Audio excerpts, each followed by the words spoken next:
اسلام یہ دہشت گردی نہیں سکھاتا۔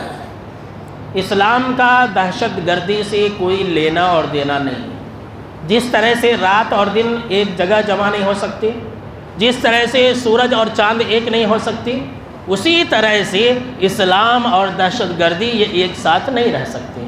جہاں اسلام ہوگا وہاں دہشت گردی نہیں ہوگی، جہاں دہشت گردی ہوگی وہاں اسلام نہیں ہوگا۔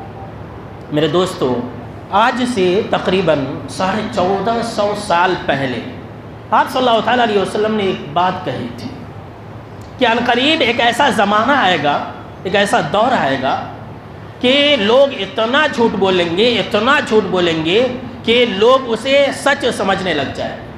کثرت سے لوگ جھوٹ بولنا شروع کریں گے۔ ایک دور ایسا آئے گا کہ سچ کو جھوٹ اور جھوٹ کو سچ سمجھا جائے گا، اور وہ دور کوئی اور دور نہیں بلکہ ہم اور آپ اپنی آنکھوں سے دیکھ رہے ہیں۔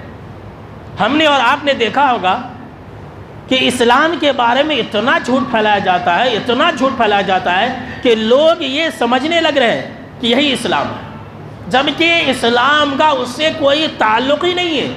اسلام کو دراصل ایک سازش کے تحت، ایک منصوبے کے تحت اسلام کو بدنام کرنے کی کوشش کی جا رہی ہے۔ سوال یہ پیدا ہوتا ہے کہ اسلام سے اتنا ڈر کیوں ہے لوگوں کو؟ اسلام کے بارے میں اول فول لوگوں کو بکنے کی کیا ضرورت ہے؟ بھائی اسلام کے بارے میں جھوٹ بولنے کی کیا ضرورت ہے؟ اور بھی تو مذہب ہے دنیا کے اندر، اور بھی تو دھرم ہے دنیا کے اندر، لیکن آپ دیکھیں گے ہر کوئی اسلام کے پیچھے پڑا ہوا ہے۔ جانتے ہیں کیوں؟ وہ اس لیے کہ لوگ اسلام کی بالادستی سے ڈرتے ہیں۔ لوگوں کو یقین ہے کہ اسلام ایک نہ ایک دن تمام دین پر غالب آ جائے گا، اور اس کا ذکر اللہ نے قرآن مجید کے اندر بیان فرمایا ہے۔ اللہ نے فرمایا کہ یریدون لیطفئوا نور اللہ بافواہہ واللہ متم نورہ ولو کرہ الکافرون، کہ یہ لوگ چاہتے یہ ہے کہ اپنی پھونکوں سے اللہ کے نور کو بجھا دیں۔ یہ لوگ نچلی اور اونچی حرکتوں سے، نیچ حرکتوں سے یہ چاہتے ہیں کہ اسلام کے چراغ کو بجھا دے۔ واللہ متم نورہ، اللہ اپنے نور کو پورا کر کے رہے گا، اگرچہ کفار اور مشرکین اور دشمنان اسلام اس کو ناپسند کریں۔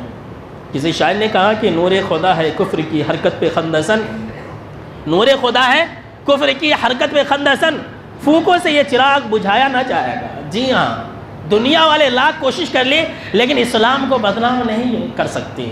جتنا اسلام کے بارے میں یہ لوگ جھوٹ بولیں گے، لوگ اتنی ہی زیادہ اسلام کے قریب آئیں گے۔ یاد رکھ لیجیے، وَالَّذِي أَرْسَلَ رَسُولَهُ بِالْهُدَىٰ وَدِينِ الْحَقِّ لِيُظْهِرَهُ عَلَى الدِّينِ كُلِّهِ وَلَوْ كَرِهَ الْمُشْرِكُونَ۔ وہی اللہ ہے جس نے ہدایت کے ساتھ اپنے رسول کو بھیجا ہے۔ کس لیے؟ آسمانی کتاب دے کر کے، ہدایت دے کر کے اپنے رسول کو بھیجا، کس لیے؟ لِيُظْهِرَهُ عَلَى الدِّينِ كُلِّهِ، تاکہ وہ تمام ادیان پر اسلام کو غالب کر دے، اگرچہ کفار اور مشرکین اور دشمنان اسلام اس کو ناپسند کریں۔ دیکھیے